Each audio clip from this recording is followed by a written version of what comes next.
Hey guys, this is your boy Jesse Keller, and today I'm taking a page out of Nate's book and talking about some video games. So, the reason why I'm bringing up this discussion is because I sort of want to have a friendly debate.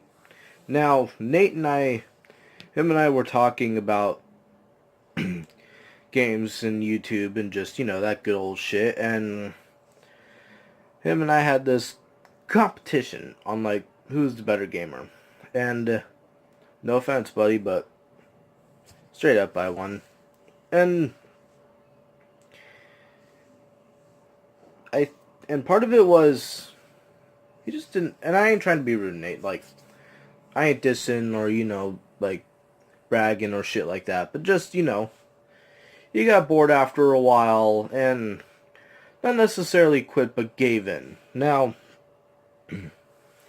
as we're talking about this, I was mentioning on how one of the things that makes me a pretty great gamer, in my opinion, at least, is having just drive and determination. So, figure this might be a good idea for like a YouTube video or debate on what makes a great gamer. Now, these are just my own opinions. I'm not saying these as fact. I'm just saying these as my own opinion and maybe give some for you guys to think about and stuff. So,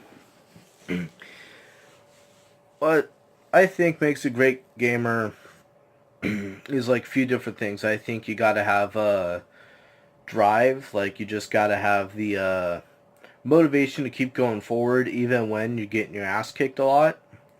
You just gotta have that determination to do not only the best you can, but to try constantly to improve yourself. Whether that means, having a game on a harder difficulty, or if you're playing a certain game, just leveling up and that sort of shit. Like right now, I'm playing Final Fantasy X, and that's a game where you have to level up on a lot, just like most RPGs, which isn't really my type of genre, but I still think some are fun. But, so we have the drive and the determination so far. The experience is not that huge of a factor. You could be playing games for fucking your whole life, and you could still suck at it. You just have to be able to try and improve yourself, even if it's like, whether if it's like competitive or you're just playing the game on your own. Like if you want to like beat this game and get really good at it, some of it's like a very small part of gaming is having wisdom, because you could be someone who has a lot of gaming experience and sort of wise, but there's still going to be people that are better than you. Now, another thing is just being competitive. You just gotta, when you're a competitive gamer, and I'm not talking about, just going against other people or, for like money or something. I'm just talking about in general. When you're just a competitive person, it brings out all those things. Then one of those big parts about being a great gamer is just, it's not a really important part, but talking shit and the ability to back it up. Now, there's a difference between the ability to back up your shit talking and not following through. Looking at you. But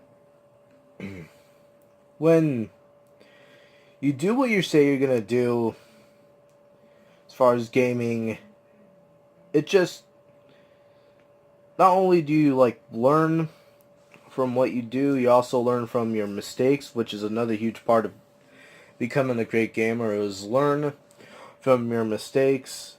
Just take each loss as a chance to tweak your strategy just a little bit. Like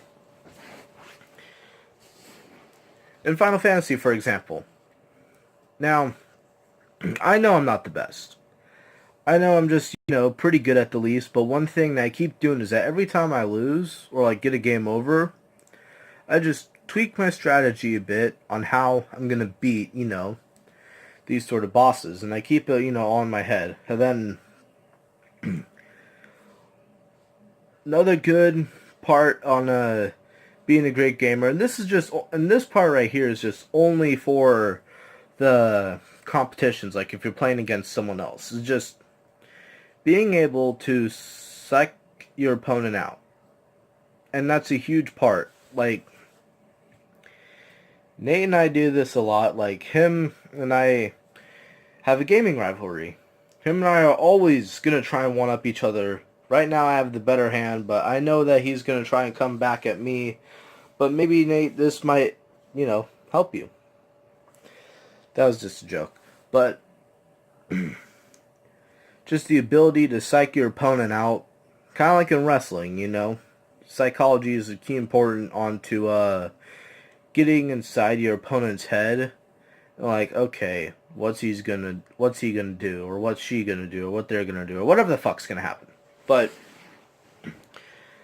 that's a huge part, but only on the competitive level.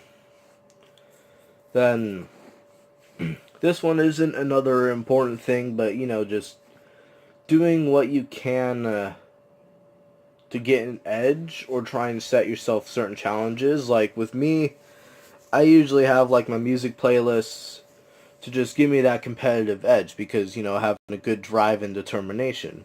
And then this ain't a like super important part, but usually when I play games, I don't use cheat codes or DLCs like Game Sharks and stuff. And while for some people, it does help them beat the game, I personally don't need them.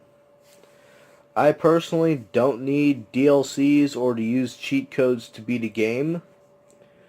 And while some people use YouTube and game guides and stuff to help them out with the game, it's not necessary. It's sort of like an accessory. Like, you don't really need it, but you should just keep that option in the back of your head. Sort of like, like watching walkthroughs, like watching Nate's channel, for instance. He's doing a walkthrough on X-Men Destiny, and for starters, Nate, if you're watching this, better get to it, man. But I don't really have anything much to say about, what makes a great gamer. Just, constantly try to improve yourself. Make sure you have that determination, because, like, when it comes to games, I could play the same game for 5 hours, or, just a really long stretch at a time, while some people can only handle 30 minutes to an hour. And I'm not saying that's bad. I'm just saying that you gotta try and stretch the possibilities in order to beat a game, because, just stuff like that. And what are you guys, thoughts on my take on what makes a great gamer? If you guys agree with me, then click a thumbs up. If you guys disagree with me, then put a thumbs down. And Nate, I'm looking forward to see what you have next.